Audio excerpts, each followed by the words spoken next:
नमस्कार बंधुरा, I'm Sanjay Devarto from Study with Sanjay.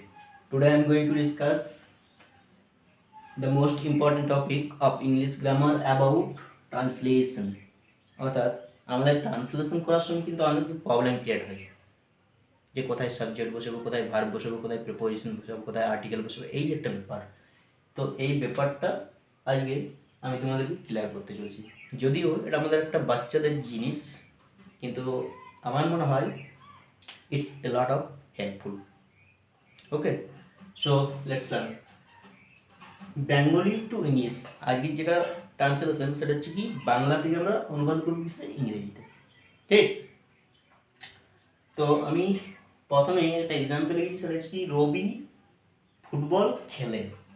তো আমরা যে টেন্স অনুসারে যখন আমরা ট্রান্সলেশন করি তখন হচ্ছে কি সাবজেক্ট ভার্ব অবজেক্ট বেশিরভাগ, কিন্তু আজকে আমরা একটু অন্যরকমভাবে শিখবো।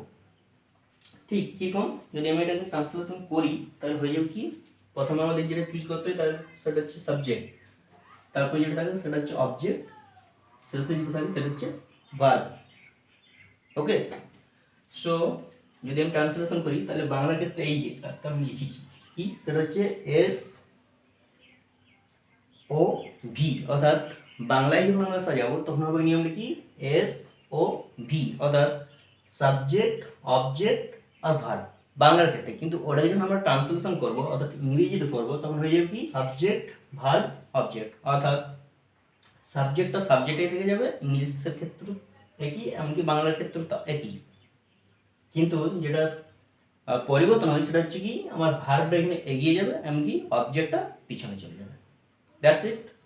ওকে, তাহলে ওই অনুসারে যদি আমরা করি তাহলে এটা হবে কম যে রবি খেলে ভার্ব, তাহলে আমার প্লিজ, যেহেতু রবি থার্ড পারসন সিঙ্গুলার সেই জন্য প্রেজেন্ট টেন্স আমার কি হয়ে যাবে, ভার্বের সঙ্গে এস বা ইএস যোগ। এবার কি করছি, ফুটবল,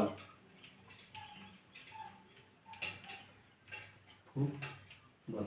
ওকে, এটা হয়ে গেল আমার সাবজেক্ট ভার্ব অবজেক্ট। তাহলে ইংলিশে সাবজেক্ট অবজেক্ট ভার্ব, ইংরেজিতে সাবজেক্ট ভার্ব অবজেক্ট, অর্থাৎ রুলগুলি আমার অ্যাপ্রোপ্রিয়েট হয়ে যাচ্ছে, অর্থাৎ মিলে যাচ্ছে। তাহলে তো ঠিকঠাক, এক্ষেত্রে আমরা কোনো কিন্তু প্রবলেম ক্রিয়েট হবে না। অর্থাৎ সাধারণ যখন আমরা ট্রান্সলেশন করবো তখন এই নিয়ম, কিন্তু অর্থাৎ যখন লং একটা সেন্টেন্স থাকবে আর একটা বড় সড়ো সেন্টেন্স থাকবে তখন আমার কখন ম্যানার বসাতে হবে, কখন প্লেস বসাতে হবে, কখন টাইম বসাতে হবে, এই যে ব্যাপারটা, এই ব্যাপারটাই কিন্তু আমাদের অনেক সময় প্রবলেম ক্রিয়েট হয়ে যায়। প্রথমে আমাদের যে কাজ হচ্ছে সেটা হচ্ছে কি SVO, কিন্তু এর পরে আমাদের নেক্সট যে কাজটাই করতে হয় সেটা হচ্ছে MPT, বা এর স্ট্রাকচারটা এইরকম হয় যে SB, অর্থাৎ অনেক সময় অবজেক্ট থাকে না, সেক্ষেত্রে SB প্লাস MPT। ক্লিয়ার? তো এই যে আমি বলছি MPT, what is this MPT? MPTটা কি? তো আমি একটু শর্টে লিখি, সেটা হচ্ছে কি বাক্যে যদি অ্যাডভার্ব অফ ম্যানার হয়, অর্থাৎ যখনই বাক্যটা অ্যাডভার্ব অফ ম্যানার হবে ঠিক তখনই কি হবে এম, অর্থাৎ ম্যানারের জন্য আমার এম।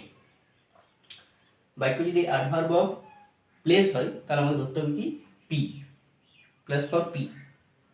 বাক্য যদি অ্যাডভার্ব অফ টাইম হয় অর্থাৎ টাইমের জন্য ধরতে হবে আমাকে টি। ক্লিয়ার? অর্থাৎ আমার যে পদ্ধতিটা সেই পদ্ধতিটা কেমন, প্রথমে আমি SVO করে নেবো, সাবজেক্ট ভার্ব অবজেক্ট বসিয়ে নেবো, ঠিক তারপর যে কাজটা অর্থাৎ বাকি লং সেন্টেন্স যদি থাকে সেই সেন্টেন্সটাকে আমি কীভাবে সাজাবো ইংরেজিতে, তখন হয়ে যাবে কি শেষ দিক থেকে, অর্থাৎ শেষে যে জিনিসটাই থাকবে সেই জিনিসটা থেকে আমাকে প্রথম দিকে কী করতে হবে, ঢুকতে হবে। অর্থাৎ ফার্স্টেরটা ওয়ান, ফার্স্টে যে জিনিসটা থাকবে সেটা আমাকে ওয়ান করতে হবে চুজ, তারপর লাস্টে যেটা থাকবে একদম শেষে সেটা আমার টু হবে, তার আগেরটা হয়ে যাবে থ্রি, তার আগেরটা হয়ে যাবে ফোর, তার আগেরটা ফাইভ, তার আগেরটা সিক্স, তার আগেরটা সেভেন, তার আগেরটা এইট, তার আগে নাইন, এরকমভাবে যতটা বড় থাকবে অর্থাৎ যত বড়ই সেন্টেন্সটা হোক না কেন সব কিন্তু ওই প্রথমেরটা ওয়ান লিখতে হবে, তারপর শেষেরটা টু, তারপর থ্রি ফোর, এইভাবে এগিয়ে আসবে। ক্লিয়ার? কিন্তু ওটা কখন বাংলার ক্ষেত্রে যখন আমি সাজাবো, ট্রান্সলেশন করার সময় বাংলার ক্ষেত্রে আমি সাজাবো, কিন্তু ইংরেজিতে যখন লিখবো তখন আমার সবটা অর্থাৎ সিরিয়াল বাই সিরিয়াল নাম্বারটি চলে আসবে, যেমন কি 1 2 3 4 5 6 7 8 9 10 যত দূর থাকবে। ক্লিয়ার? Okay, let's learn. আমি যদি এই জিনিসটাই দেখি তাহলে আমাকে কী করতে হবে, যে এই রুলটাতে আমি বলছি সেটা হচ্ছে কি রবিটা হয়ে যাবে আমার 1, তারপরে যে খেলে আছে সেই খেলাটা আমার হতে হবে 2, ঠিক তার আগে কী আছে ফুটবল, তাহলে ফুটবলটা হয়ে যাবে 3। এইভাবে যদি আমি সাজিয়ে দিই আমরা ইংরেজিতে তখন হয়ে যাবে কি রবিটা 1 আছে, তারপর কি 2 কি আছে প্লে, অর্থাৎ এখানে প্লেটা হয়ে গেল, তারপর কি আছে ফুটবল, ফুটবলটা কি হলো আমার 3, তাহলে 3, তারপর আবার যদি কিছু থাকে তাহলে 4, তারপর হয়ে যাবে আবার 6, 5, তারপর হয়ে যাবে 6, এইভাবে চলতে থাকবে। Okay, let's learn some more and more example. Okay, আমি লিখেছি রবি বিকেলবেলায় বাগানে ফুটবল খেলে। ক্লিয়ার? তাহলে আমি যদি এইভাবে সাজাই তাহলে হয়ে যাবে কি প্রথমে রবি তার মানে 1 চুজ করতে হবে, এবার লাস্টে কি আছে খেলে 2 হয়ে যাবে, তারপর কি আছে ফুটবল 3 হয়ে যাবে, তারপর কোথায় বাগানে 4 হয়ে যাবে, বিকেলবেলায় এটা হয়ে যাবে কি 5। এর আগে যদি আবার কিছু জিনিস থাকতো তাহলে ওটা হয়ে যেত 6, তারও আগে যদি কিছু জিনিস থাকতো তাহলে 7, এইভাবে। তাহলে যখন আমি ইংরেজিতে সাজাবো তখন ইংরেজি কি পর অর্থাৎ 1 এর কাজটা প্রথম, তারপর 2, তারপর 3, তারপর 4, তারপর 5, এইভাবে।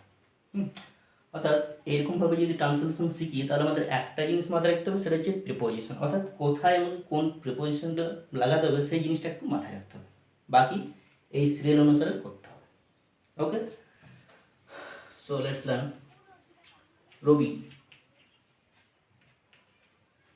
এবার কী করছে খেলছে, যেহেতু এটা প্রেজেন্ট টেন্স আছে তাহলে আমরা হয়ে যাবে কি প্লেস সঙ্গে এসছো প্লিজ। এবার কী খেলছে ফুটবল, তাহলে ফুটবলটা 2, ফুটবলটা 3। ওকে, কামিং টু নেক্সট, এবার ফুটবল খেলছে, কোথায় খেলছে, কোথায় খেলছে বাগানে, তার মানে কি এই যে বাগানে, বাগানের মধ্যে খেলছে, বাগানের বাইরে তো না, তাহলে হয়ে যাবে কি ইন দি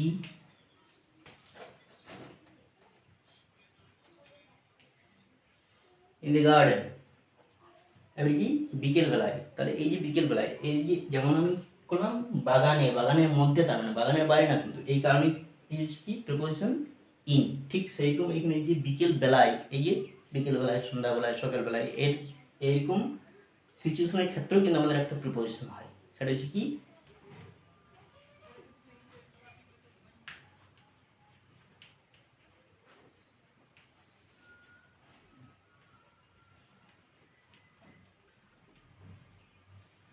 অর্থাৎ রবি সাবজেক্ট, তাহলে সেটা 1, রবি কি করছে খেলছে, খেলাটা প্লে, তাহলে হয়ে যাবে 2।